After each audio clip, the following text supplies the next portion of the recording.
Okay, so I'm not going to go into what Fatal is for anybody who doesn't know what we're talking about, because honestly, you should be allowed to live in that world.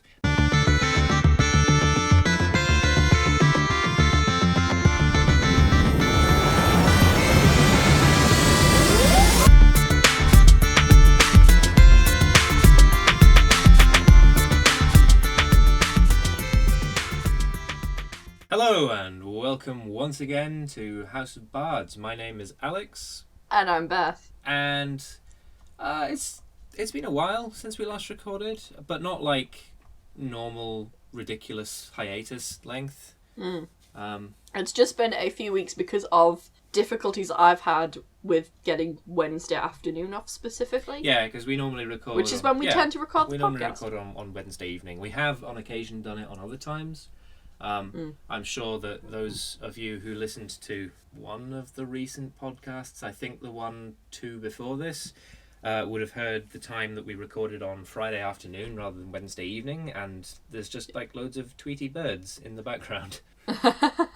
Yeah. Because they're still awake. Yeah, it's just, I'm settling into a new job that has unusual times when I'm at work, and that tend to change very often. So sometimes I get Wednesday off, or I get Wednesday afternoon off, and then sometimes I don't. And for the past couple of weeks, I just haven't. Beth is on a which is fine. 0-hour contract because she's a victim of capitalism. Yeah. You should all feel very sorry for her. Yeah, I'd get a Patreon up, but what the fuck are you giving me money for? Like, I mean, there are people who need it more. Presumably, they'd be giving you money for this, but in order for that to actually be worthwhile, you'd have to we would have to do the podcast regularly, which we would only be able to do when the Patreon was making enough money that you could be paid not to have a job. So it doesn't really make a huge amount of sense to do. Yeah, I mean, one day, hopefully I'll get that webcomic up and running, and then you can give me money for that. Yeah. Yeah. It's all gonna work out one day, guys. One day I'll be able to maybe afford a house and a car. Who am I kidding? No one in this generation is going to be able to afford anything. No. I like how let's do a little preamble, and then it just complains about capitalism. Yeah, that's fair. So this episode, the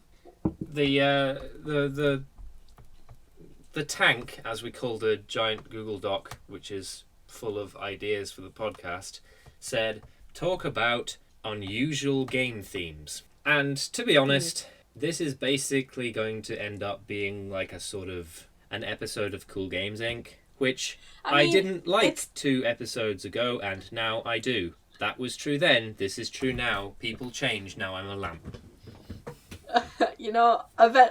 Don't worry, guys. Eventually, I'm gonna get him sucked deep into Adventure Zone hell, and then he'll just be trapped forever. And I'm probably going to listen to the Adventure Zone at some point, provided I get some of the rest of you to watch Temple of the Lava Bears. That's true. Okay, right? Yeah, that's fair. I don't feel that there's any shame in us trying to share around D&D podcasts, right, especially between the two of us. Yeah, you're right. We should do an episode where we recommend this stuff. Like, what are you gonna listen to when we're on an unexpectedly long hiatus next time? Maybe this. Anyway. Yeah. This is like it was sort of, I'd been listening to Cool Games Inc. and I was like, I wonder if we could do this idea but with unusual game ideas or scenario ideas or something similar like that. And I kind of pitched the idea, and Alex was like, hey, I like that. And I was like, I did kind of steal it from Cool Games Inc. And I was let's not do that immediately after the episode where I said that I don't like MacLeod podcasts. So we're actually doing it an episode after the episode after that episode, which is fine. But it's not necessarily it is a different. I feel like you're just digging the hole deeper here, Beth. Yeah, but we're not copying. We're just taking inspiration from. I feel like it's fine if we're just doing an episode of it, because it is their entire thing. Yeah. Whereas we're just let's just have. We're not going to turn into Cool Tabletop Games Inc. That's not. Yeah. If this is fun, maybe we'll do another one 20 episodes down the road or something. But it's not going to be the main focus of the podcast or anything. We're just going to do this for an episode because it's a cool idea. It's a cool idea and it's a fun idea. Hopefully, this will be a funny episode. Yeah. I'm Maybe pretty tired, but I'll try to be funny. we'll try our best to be funny, guys. Yeah. But mostly we're just going to, here's a goofy idea. And the thing is, sometimes, like, I also think this is a good episode to do after coming up with your first ever scenario episode, because We just keep getting bigger, some of these, like, if you take one of these ideas and you apply it seriously to, like, a one-shot or something that you do, I would love to hear from you, because I'm sure there are going to be some wacky ideas in here. Yeah. And, all of these ideas, I'm just going to put it down right now. We are, like, these are free ideas to you, but some of them may be shit. Yeah. Like, I feel like some of these ideas, if we come up with something good enough, I might, like, try and make, but only in as much as I will take as good a stab at it as any of you might. Yeah. You are free to have a crack at any of these ideas. Obviously, I would say, given that these are ideas that we're going to be coming up with, if any of you do make like a rule pamphlet or something for them, we'd probably be really interested to see that. But don't feel like you have to. I mean, obviously, like, it would be nice to see us credited, but like, don't feel you have to like pay us or anything, because that would be extreme. Mm-hmm. But I think first, given that this is ostensibly still an episode about unusual game themes, we should probably talk about like game themes in general and how they are often unusual. Mm-hmm. So, the thing about tabletop gaming is that it's got a very broad spectrum of things that it can be about, and it's all imaginary, which means that the limits are indeed your imagination. Mm-hmm. And a lot of it involves people interacting with each other, or rather simulations of people interacting with each other, which means that as long as that's a thing that's included, you can basically have like pretty much anything as your underlying theme. So you have Dungeons and Dragons, obviously. Yeah. Which is like about like Tolkien-esque sword and sorcery-ish type adventures. Sometimes, even though like obviously you can change a whole load about that. And what else? There's Call of Cthulhu, which is about Lovecraftian investigators in the 1920s, 1890s, or modern day generally, investigating generally spooky and sometimes Lovecraftian horrors. There's White Wolf's World of Darkness, which is about a young adult fiction style hidden world of supernatural creatures like werewolves and vampires and wizards and shit. Yeah. There's what else? There's Traveller. Traveller, which is designed to be like pulpy 1950s science fiction simulation. But I think, as I've said before, you can play it as like anything from Star Wars to Star Trek to Firefly to Galaxy Quest. So that's pretty cool. What else? What else is like weirder? There's GURPS, which can be themed to almost literally anything. Yeah. I have previously brought up car lesbians on the show before. Yeah, I don't know. Which is about lesbians in cars. I don't know that we need to like get into that fully, but like, yeah, that's. No, yeah, like that's a weird idea. What else? I'm trying to think of like some of the weirder ones that I've seen. I mean, obviously there's stuff like Fatal, but we don't talk about that. Yeah, let's not talk about the game that should not be named. Yeah. That said, I think there are probably like lighter sex themed games. But like, I feel like there are now, especially with the internet, like certain contexts under which you would encounter the right kind of group to play something like that, but I don't know that I've ever been in that position. Yeah. I'm just thinking about the first I guess this is a D&D story, but like my cousin was telling me about this game of Fatal that he played. Is this the first time you encountered Fatal? This was my first encounter with Fatal. Okay, so I'm not going to go into what Fatal is for anybody who doesn't know what we're talking about, because honestly, you should be allowed to live in that world. But let's say you should, yeah. This is a game for which the stat anal circumference is oh my God. both existent and at times important. It's so bad. It's just It's so bad, and it's like a lot of the character creation is randomized to an extent, I suppose. So which makes about as much sense as Fatal ever makes. yeah, and it's just like it's so bad, Yeah. and it's like the story I was told was just like that is the most horrendous thing I've ever heard happening in a tabletop without anybody wanting it to, without the player who did the thing and the thing that and the player that it happened to, and the DM as well. Like nobody wanted that to happen to and it was bad. I'm just like that's the worst thing I've ever heard just happening. Like it's just awful. Like it's just like. It's kind of a shame this isn't a video podcast now, so that you could like see the face that I'm making. I just think it's really like, and basically a character got fucked to death within like the first 5 minutes of playing the game. Why would anybody like? It's just like a note. Like the DM was like, "This is a thing that happens because that's just how the dice rolled." The player who raped the character to death obviously was like, "This is horrendous," and the character who got raped, their player was like, "This is horrendous." All right, we've just spent 13 hours making these characters, and mine is now dead. there we go. There we go. go. So all of those of you who are confused, Fatal is a game where apparently with nobody involved consenting to that happening, the game can contrive a circumstance where one of you must fuck another one of you to death. That's how bad it is. That's how bad Fatal is. I'm really it's sorry so that we brought this up. Yeah, but I had to share it. It's like when you see something really horrible and you're like, oh yeah, like a car crash or something. And you're just like, I've got to tell someone about this, and that was like kept away in my dark heart, like, and then you brought it back out by mentioning Fatal, and I was like, I've got to share the pain. Okay, so other games with slightly weird themes. Made RPG. Made RPG, yeah. Although Made RPG is like kind of just like D&D, but they're all maids, which is weird, but not. Yeah, but it's also all randomized as well, so it's like. I guess. But I was thinking of Worldwide Wrestling.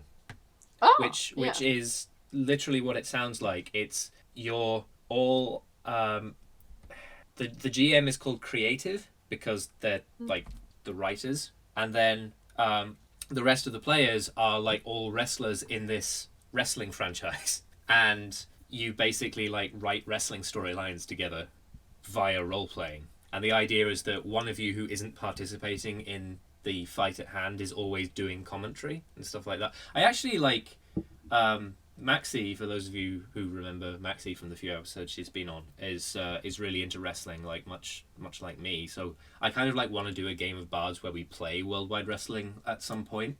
Absolutely, why not? Let's do that. It sounds good. And actually, like the beta rules, which are reasonably close to the final rules, are actually available for free. So I'm like, oh wow, this is really neat. Anyway, I'm trying to think like what are other kinds of like weird RPG are there? I don't know. It's difficult to kind of like. There's definitely stuff that's unique out there, but it's difficult to think of specific ones. It's almost like there isn't enough. Sometimes. I guess there's Paranoia. I really do not like the idea of Paranoia, but it's original. I definitely admit that. There's Fiasco, which basically you can get anyone to play, which is like. Like what? I don't know Fiasco. You don't know Fiasco, okay, right? Fiasco is, I guess, it's kind of like very light on the actual like mechanics of it, but basically you have each players get dice and they're color dependent, so you have white dice and red dice. But basically it's kind of like framed like you're in a movie almost, but you're in like a disaster or a fiasco movie or something like that.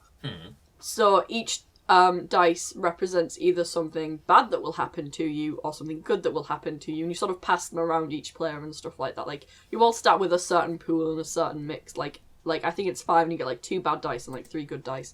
Obviously, the higher your good rolls, the better the good thing that happens to you, and the higher your bad rolls, the worse the thing that happens to you. So you get 6 on a red dice. Okay, that's one really bad thing's going to happen to you.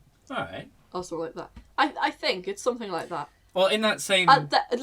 there's a good tabletop episode of it where they do actually play Fiasco, and it's like a pretty good episode. It's one of the better episodes they've done. So. Nice. I was thinking, like, give that a watch. in the same sort of vein, then, there's also Apocalypse World. Yeah. Which is kind of like that, except it's all about, like, an apocalypse, which could be any kind of, like, post-apocalyptic setting. It could be zombies, it could be post-nuclear, it could be, like, magic gas cloud or some shit. Mad Max, kind of just the world went nuts one day. Yeah, like Mad Max. Well, Mad Max is kind of like a non-nuclear, like post-nuclear, isn't it? Yeah, I think Mad Max is. I think basically what happened was a lot of resources sort of ran out. Oh yeah, I think that's what happens in Mad Max.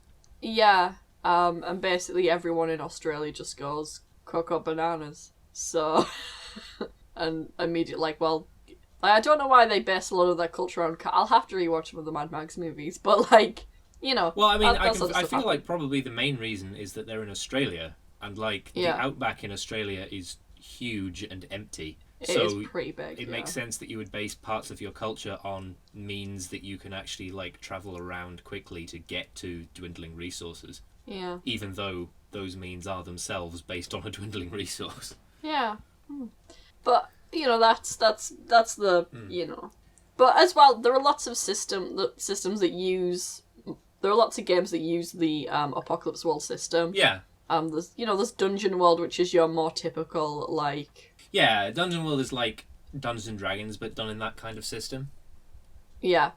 And then there's, like, Monster Hearts and Saga of the Icelanders and I think a superhero one called Capes. Oh, maybe? Yeah, like there's a whole lot of superhero RPGs as well.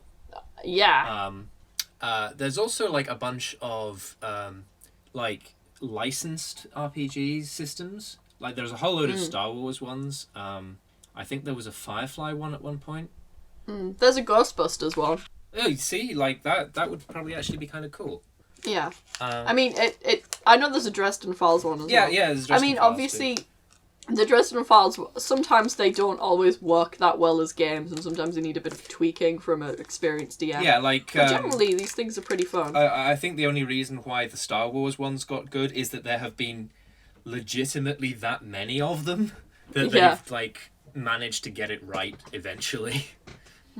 But, oh god, like, what else? I'm kind of like looking at like all of the boxes of video games on like on my shelf just to be like, how many of these have had licensed adaptations? Like Dragon Age did, although the Dragon Age RPG I feel is kind of like just tweaked Dungeons and Dragons or Dungeon World, but in I'd agree with Thedas, which I'm not really that interested in because I'm not really that interested in Dragon Age. There's Blades in the Dark, which.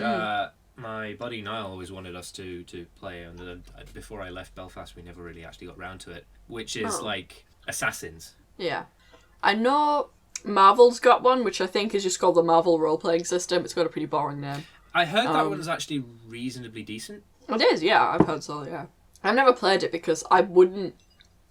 But like Marvel also has like the good setup of like you can have multiple universes. So you can basically just pick and choose what versions of like the characters you want. Like, this is a version where this is a universe where bad writing decisions don't happen. But then you've got to like stick to that, not make any yourself. That's not true. Include any of your like favorite pet ones where you're like, I know this was bad, but it did a thing that I thirst for, so yeah. I'm trying to think what else. I don't believe there's been a licensed Wolfenstein RPG, but there have been a lot of RPG ideas that have involved Nazis. Generally the murdering thereof, or the evading thereof, but sometimes also the being thereof, unfortunately. You know, it's weird to me that there's never been a licensed Pokemon one. I feel that some obviously must exist. Oh yeah, definitely there'll be like fan games that in fact I've heard it's like some. there's not a Harry Potter one, the reason why there isn't a Harry Potter one is because J.K. Rowling does not like tabletop role-playing games, which makes me really sad. But that's why they'll never license one, unfortunately, until her, like, I assume her unfortunate timely death, which will be awful. Well, but, that depends on what her estate decide to do with the rights, though. That's true, but I kind of feel like... I feel like she's kept control of enough of them that like Warner Brothers couldn't just license one themselves. That's true. But, It is sort of. but I guess that's a good opportunity to talk about how like if there isn't a licensed game, there will often be like an open source fan game for that concept. Like. Because they can't stop the fan fiction. They can't. It's true. Although actually legally they can, and you should be always terrified of that. But legally, yeah, like there's like a precedent. Like we're getting into some shit now, but like legally, yes, there is a precedent of like stopping people writing fan fiction and creating fan content. Yeah. But also legally, there's a precedent for our rights and fair use. For not like it's a tricky balance and. A lot of it just comes down to the attitudes of the individual, like, original content creator in question. Yeah, like, J.K. Rowling isn't going to stop you making a fan license game. Assuming, obviously, you don't make any money from it. Just like Stephanie Meyer wouldn't. But, Anne Rice, on the other hand... Anne Rice might, yeah. Anne Rice would not only sue you, I assume it would be, like, trial by combat, and she may actually kill you. Like... Maybe. You know. It's like if I used to set. You want to like do like an Anne Rice RPG, just like play vampire and make a custom world. It seems safer. Yeah. Although here's our first idea for a game. You play. It's the 1990s. You play fanfic authors trying to avoid legal pursuits from writers as you publish your fanfiction and fanzines on the internet. So I feel like the problem is that quite a lot of the people who potentially are like fans of this podcast would just be like, you know, that image macro that I really love, the one from The Incredibles. I can't do this not again. Yeah. It's for those of you who don't know what I'm talking about, I'll probably like stick it up on the screen. But I love that whenever like a particular aspect of fandom culture becomes resurgent, somebody who was there the first time posts that image. No, but so many people forget this. Like so many people. Oh yeah, like fandom culture is 100% cyclical. Yeah, like and it's interesting it's interesting to look at anywhere because. It's important to know this stuff anywhere, and it's interesting to learn about fan culture anywhere because fan culture is interesting to learn about. But it's a really interesting and vibrant microculture with its own history. But like I remember, like this is like after the 90s where things had kind of calmed down a bit because J.K. Rowling was like, "Oh, you want to write fan fiction about something I wrote? I actually really like that idea. That's really nice and flattering. Thank you." And everyone was like, "Oh well, I guess we kind of have to like." Well, there was that. There was also the fact that like once you get out of the 90s, there were not a decent number, but there were at least some popular authors who themselves got started as fan fiction authors. So like the attitude just sort of naturally changed. And I mean, like that's also the case in like things like television, because we've all heard that story about how Rebecca Sugar like drew. Sexy Invader Sim fan art. Yeah. I mean, I hope we've all heard that story. If you hadn't heard that story, well, now you know. Yeah. I don't think that was how she got started, but that was a thing that happened. Yeah, but like, you know, like most people now who are going into these industries now professionally. Yeah.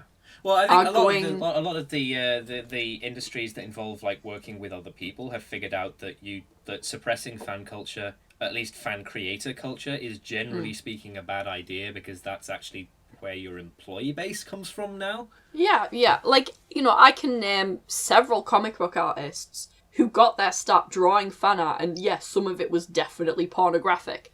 Like, Rickon, I think, got started doing fan art and stuff like that. And I think they've recently designed a bunch of statues for, like, statuettes coming up. It's someone doing that anyway.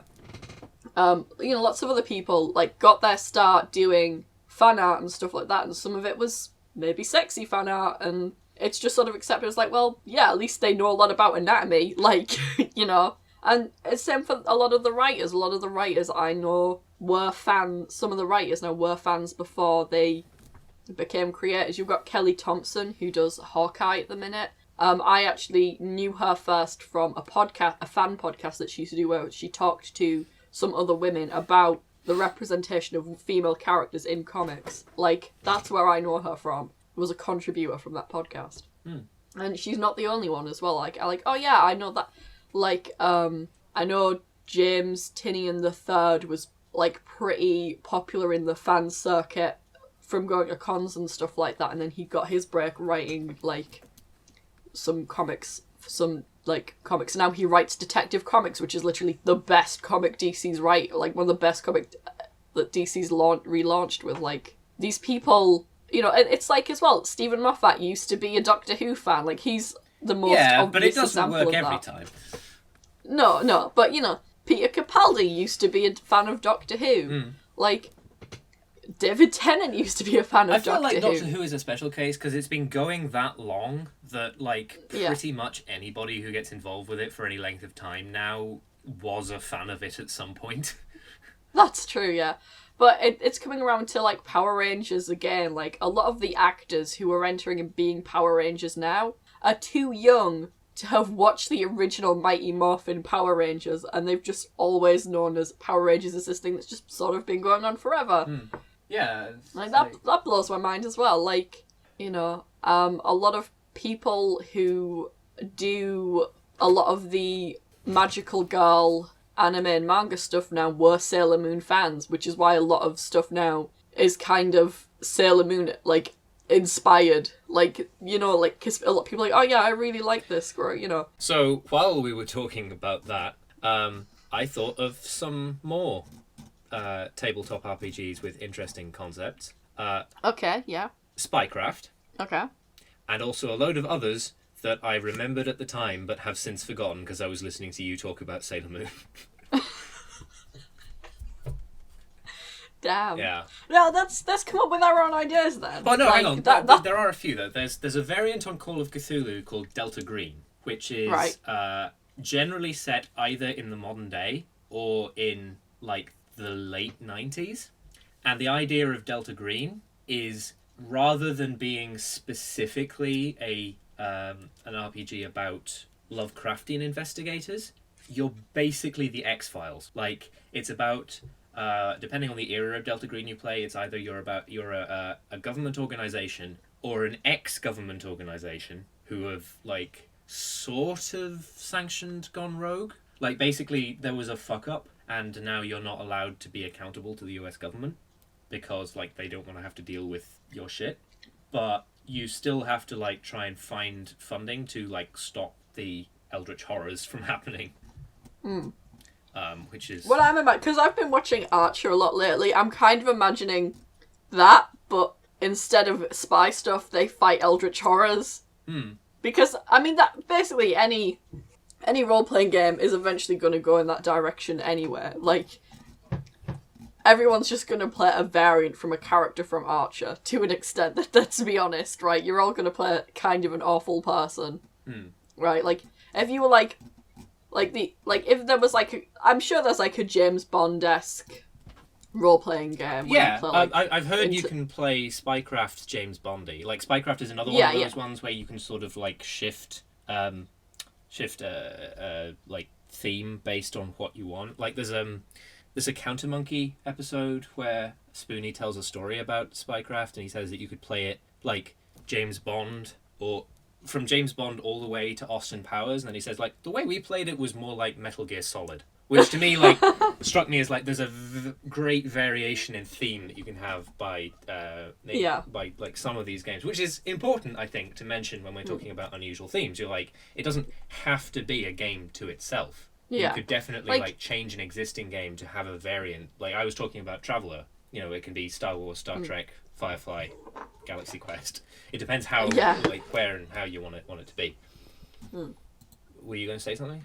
No, it's sort of the idea of, like, I feel like, because any tabletop role-playing, everyone knows this, any tabletop role-playing goes is, you go out to play Lord of the Rings and you end up playing Monty Python and the Holy Grail, right? There's a very good meme called... Generally, it's called, like, what I made, what the DM saw, what I played, because it's usually about player characters. It can also... There's a variant that's also about games. Yeah. And generally, the idea of the meme is that you made a character with a certain thing in mind, and then that will be functionally different to what the GM and the party think you were trying to do, and what you actually end up playing, which is also different. Yeah. I made a couple based on characters that I made. You know, but it's like that kind of thing. Like, you will do that in a James Bond spec. You will set out to, like, maybe play James Bond, but you will end up playing Archer. Like, that's... Yeah, it's like, you're going to be a bit sillier than James Bond, and, like, maybe you're not going to be Austin Powers silly, but either you're Archer silly if it's the players who are being sillier than they ought to be, or you're going to be Metal Gear Solid silly because it's the GM being sillier than they ought to be. Yeah. I feel like that's an appropriate, like way to point it out. So, other interesting, like, themes for games.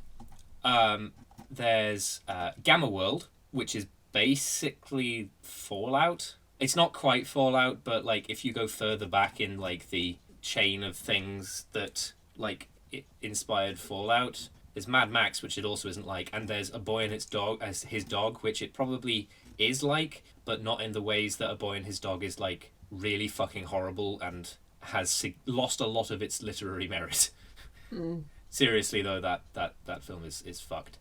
Didn't he, like, eat his girlfriend in the end? No, he fed his girlfriend to his talking dog. That's fucked up. Yeah, it's not good. Also, oh god, what's it called? It's something dogs, I think. It's about Mormons, sort of, in, like, an alternate 19th century America. Oh, what's it called? Oh, Dogs in the Vineyard, I think. Yeah. Yeah, Dogs in the Vineyard. Which I've heard, like, described as being very good in the, like... It's a Western, basically, but an alternate history, like, indie narrativist Western. And the reason why it gets, like, so many accolades is that it uses a very innovative mechanical style. There's also Cyberpunk 2020, Shadowrun. What else? Oh, right. The system that both Legend of the Five Rings, which is about, like, not quite kung fu movies, but, like, that sort of vaguely pulpy East Asian, like, setting, and Seventh Sea are based on, which is a very good system. Seventh Sea is really good as well. It's out of print at the moment, I think, which is unfortunate, but it's about magic pirates in, like, vaguely, like, X-Speed Europe. Yeah. So that one's really good. I think you'd have to look on, like, Amazon or eBay to try and find copies, though, because Seventh Sea at least is out of print, and I think Legends of the Five Rings as well. There's a Doctor Who RPG called Time Lord. I don't know how good it is, but, you know. Yeah, I kind of see that being very, like, because everyone's just going to want to play Time Lord. Well, the thing is, like, it's from the Sylvester McCoy era, so it might just be straight bad. But also, like, at that era, you could reasonably have everybody play a Time Lord and it'd be fine. Yeah, I know, but it's just going to be, like... It's going to be that kind of a thing where, like, well, what's the point in just being a normal human and being someone's companion? Yeah. Do you know what I mean? Unless it's, like, you're playing the people who, like, the Time Lord, or even the Doctor himself, turns up to find, where you're having, like, some kind of thing. Like, I could see it being good. Yeah. I've heard the Wheel of Time RPG is pretty good. I'm just trying to see, like, is there anything else? I don't know if there's...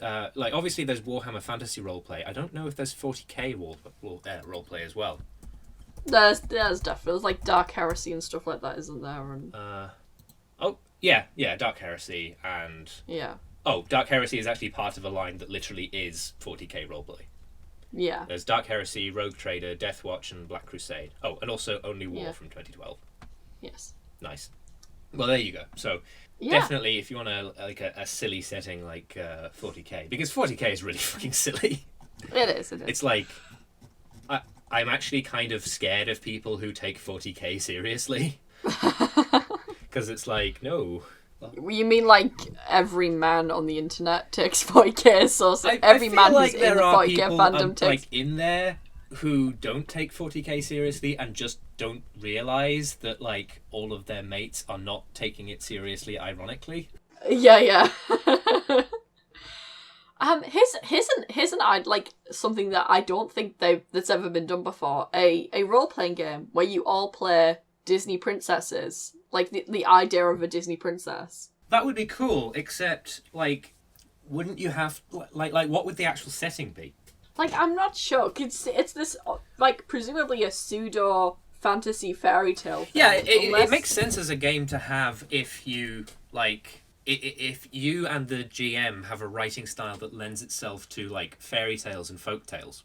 I mean, unless, of course, you're going to do the enchanted route, where you're taking these characters that who are would be often in cool, Disney actually, movies. yeah. Like Disney princesses, the princes, the sort of talking animals, and the Disney villains, and you put them into the real world and have them interact with real world shit. That would be really cool, actually. And the kind of, like, weird superpowers that it kind of implies, like, you know, Disney princesses low-key kind of have, like... Well, I mean, in Enchanted, like, don't they have that thing where, God, what's her name, Giselle? Yeah. Where, like, she's so upbeat that she can make people, like, stay together. Like, she gets a pair of divorcees back together or something, and, like... She has that thing where, the animals all, like, rally to her when she sings, which is a fairly common, like... Yeah. Thing that Disney princesses are portrayed as having. Yeah.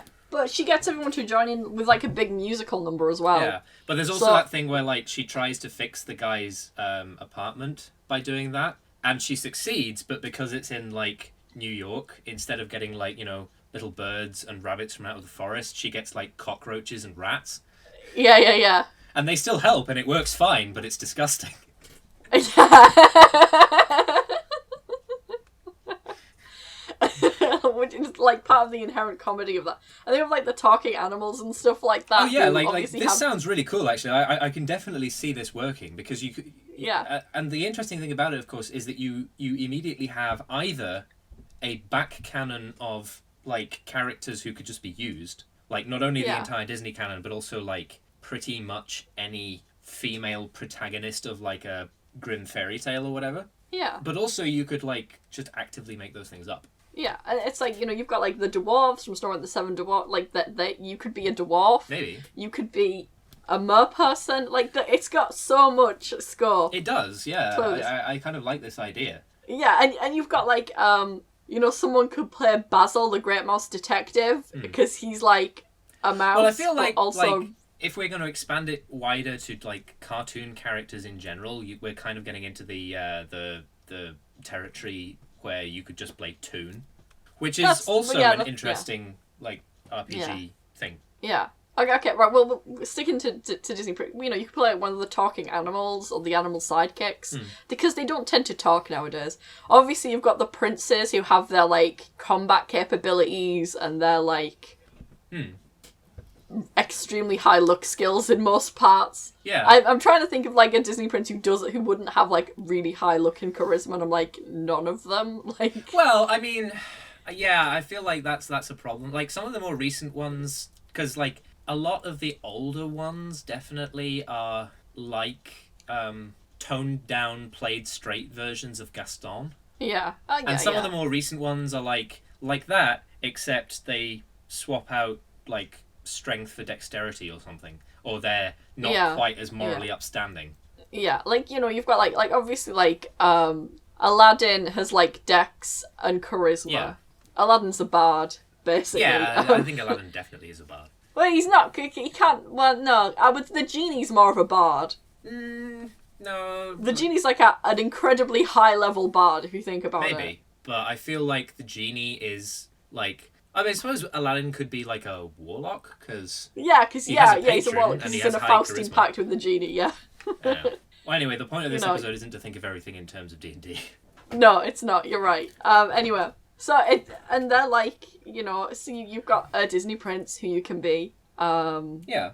And then you've got, like, you could do one where you all play Disney villains, which would be fucking awesome. Yeah, that would be right? really good if you were like... That would be amazing in any setting. It wouldn't matter what it was. That would be fucking amazing if you played Disney villain. Yeah, just because of like the massive diversity of Disney villains. I feel like the villains are often like much more diverse. Like not only diverse, which is a problem that Disney has, but also like just diverse in who they are and why they're evil. Yeah, and like what they can do as well. Like, you know, if you think about classic, you could have like classes be like the evil queen, sea witch class. You could have classes who like are just, they don't have any special powers. They're just a person with like, you know how in One Punch Man Saitama doesn't actually have any like superpowers. Yeah. He's just like really well trained. So you could have like villains like Captain Hook who are like he's just a pirate, right? He's just a pirate, yeah. It's like he's scary and evil and good at being an evil, scary pirate, but he's just a pirate.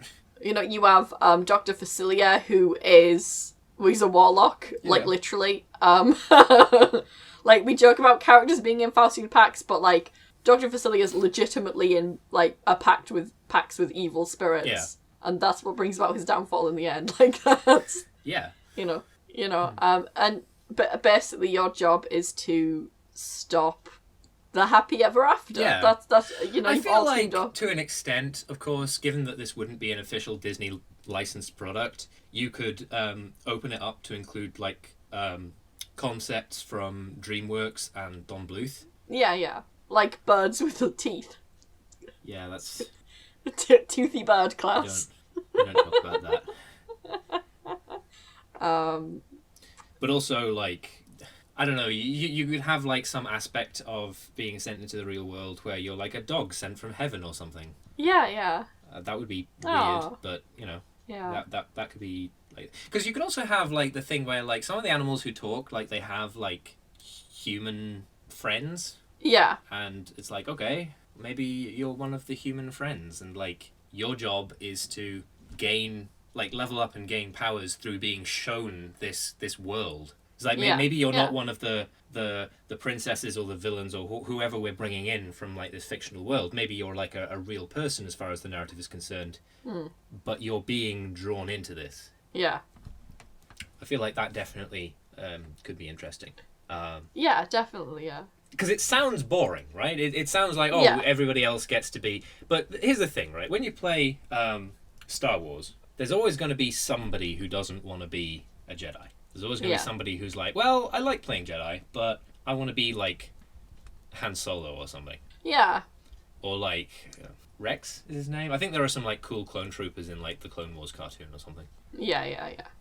It's kind of why, and I'll talk about this in a minute because you know we talk about like making up things. It's why when I drafted the idea for a Pacific Rim RPG. I left in the possibility of not being a Jaeger pilot because I was like, Jaegers are fucking cool, but Ron Perlman is cool as well. So there's always going to be that one person who wants to be Hannibal Chow. Yeah, you know, there's always going to be the one person who wants to be Newt or Newt or Tendo Choi as well. I think was the other one I allowed for, and also the journalist from the Year Zero comic. I think was the other one I allowed for. Because beyond that, there aren't actually a huge number of like non-Jaeger pilot characters in Pacific Rim. No, I mean, which makes sense because that's what it's about. You know, you're talking about the meat of your. Yeah, it's true. But like, I can definitely see people wanting to be Newton Herman or Hannibal Chow or Tendo Choi to an extent. Like, I kind of get the idea that you know there might be people who want to be like the boss, and they're like, well, I want to like. Well, not the boss, because obviously he's not the boss, but, you know, the coordinator. Yeah. I don't know. Yeah, you know. Cool. So... But, by the way, I was wondering what I was going to watch on Friday night now, and I'm like, you know what I'm going to do? I'm going to rewatch Pacific Rim. That's going to be my movie night on Friday night. It's a good movie. It's actually my favourite movie. It's a good movie.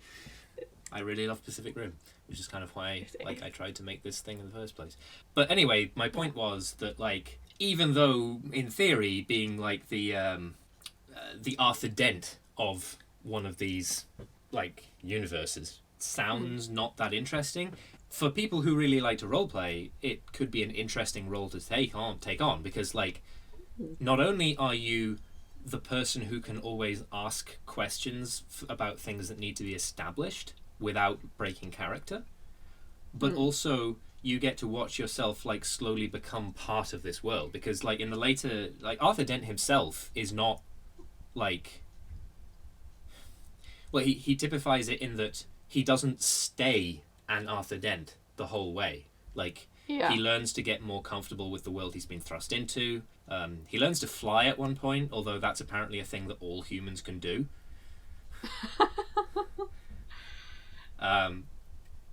But then he starts like teaching it to other people. Like, he teaches his girlfriend to do it at one point. So it's like, the point is he gets more comfortable and more proficient with the world that he's thrust into, and a lot of other Arthur Dents do that as well. Like Bilbo Baggins is definitely an Arthur Dent. Hold up, right? I know you mentioned, like, I had no idea that was a plot point in Hitchhiker's Guide to the Galaxy. All humans being able to fly, they just don't know it, is also something in Dragon Ball Z. Okay, so so real briefly, in the Hitchhiker's Guide to the Galaxy, there is a joke. I think it turns up in Fit the Third, which would be... Oh god, which book would that be based off? Because the first two Fits obviously were just... That was the radio series, and then the first two books were based off that, and then the remaining 3 original books were just books, and Dirk Maggs made the radio series based on them. Oh god, what was it based on? Life, the Universe, and Everything, that's it. So in Life, the Universe, and Everything, there is a point where there's this joke that the like primary thing about flying is that it involves knowing how to throw yourself at the ground and miss. And that you can then continue to fly for as long as you don't think about the fact that you're flying, because if you do too much, then physics will start paying attention and ask you what the fuck you think you're doing. And like Arthur discovers this by accident after, I think it's after he like falls off the flying party. I think so. No, he flies to the flying party, so it must have been like after he gets out of the mountain where I want to say Agrajag lives. He gets out of the mountain where Agrajag lives and he starts flying. But like the idea is that that's actually something that all beings capable of sapient thought are capable of doing, because all it requires you doing is not thinking about the fact that you're flying after... I mean, I guess you need to move around as well. Yeah. So it's like, he's still an Arthur Dent because he hasn't actually gained any, like, special powers of his own beyond what could be theoretically afforded to any everyman. Yeah. Which is kind of critical to the Arthur Dent archetype. Yeah. It's like, Bilbo Baggins, like, a lot of his... Well, I mean, obviously he's not human, but a lot of his, like, superhuman abilities come from equipment that he gains. Yeah. Like Sting and the Ring, rather than from within him. He's not the chosen one, he's not special. He has some abilities but those are still, like, terrestrial abilities to have. And he doesn't want to go on an adventure, but he, like, gets more comfortable with the world that he's been thrust into, which I think is an important plot development. And to bring this back to the point, that's the archetype that you would be playing, probably. Yeah. With, like, being this kid who gets, like, thrust into this world. Yeah. Yeah. So there's that. Yeah. I was just thinking, actually, I was looking on my my shelf at books, and I was like, there's a whole load of fictional, particularly fantasy universes, and I feel like particularly young adult fantasy tends to do this slightly more without getting into, like, hard sci-fi. Of, like, universes that actually have a reasonably, like, well laid out infrastructure for, like, magic or some other set of abilities that would probably be just fine to run a role-playing game in. Like, for instance, the magic in Skullduggery Pleasant has a bunch of rules that are explicitly stated in the text that could be, like, pulled together into rules for a tabletop game. That's true, like, yeah. What else does? The Bartimaeus trilogy as well has like rules about how djinn work and about how summoning, like, spirits works, and what you can and can't do as a magician or as somebody who's magician adjacent. You think that's like a Northern Lights kind of? I mean, I think actually there is. Yeah, I'm pretty sure there is. For Americans who don't know what we're talking about, the Golden Compass. Yeah. His Dark Materials which is the Yeah, full His Dark name Materials, of the... yeah. I think there is a His Dark Materials RPG. Yeah, there's gotta Wait, be one. I've got like Firefox open. I can just look it up. His Dark Materials RPG system. Well, maybe not an official one, but Yeah. but definitely people have had a crack at it. Yeah, def. Here's a wacky idea. You play cats in a cat cafe, right? Right, we following. Okay. But also it kind of is like the somewhat randomized system in Made RPG and other ones like it, where you randomly roll a superpower as a cat and abilities as a cat. So your cat can end up being and I think the goal of this tabletop game is it's a competitive game, and your goal is to make it so that you are the most popular cat in the cat cafe. Like, that's your goal, and you're competing against other players to become the most loved cat. But you also have like a secondary goal that you all have to work together for, so it's not just all the characters like getting at each other's throats. That's cool. Yeah. Yeah, like you want the cat cafe to be a success. You want to keep your owner's business in business. Yeah. But you also want to be the most popular cat in the cat cafe because you'll get the most treats, the most like hug time and stuff like that. Like you're a rescue cat and you want to be loved, But you're also all in this for whatever reason. Maybe the cat cafe. This is just turning into Hustle Cat. But like, well, that's the thing. Is like I'm presuming that you brought up cat cafes because of Neko Atsume originally, but now I'm just thinking more and more about Hustle Cat, and I'm like, I know, yeah. Hustle Cat would actually be like kind of cool as a setting for. Hustle Cat would be fucking awesome. Like, Hustle Cat could conceivably work as like a White Wolf-esque game, except instead of playing wizards, you play magic cats. Like, right? Yeah. Oh well, cats who magical people who work at a magical cafe, and sometimes you can learn how to become a magical human and also magical cat. Man. To be honest, I kind of like the idea of a Hustle Cat like RPG, just because you could play actual Hustle Cat, but not have Avery like reverse the curse immediately. Yeah. You could play Hustle Cat correctly, is what I'm saying. I know you gotta be like. I know in one of the endings, Avery gets to be cat buddies with what's her name? The girl with the long hair. Oh, Finley? Finley, yeah. You get to be like Instagram famous cats with like her. You get to spoilers for Finley's route, because she's Jelly Bean, isn't she? Yeah. So you get to be like Instagram cat. Oh, she's Jelly together. Donut. That's her name. Yeah, she's Jelly Donut. Yeah. Yeah, well, that would be cool. Yeah. And it's just you're a cat that turns into a human that has magical powers that are randomized, and you've got to become the most popular cat in the cat cafe, but also make sure that the cat cafe doesn't close down. But also, yeah, I like the idea of Hustle Cat, the tabletop RPG. Yeah, because there's lore in Hustle Cat that like probably would like stand up to the kind of scrutiny that you need for an RPG. Yeah.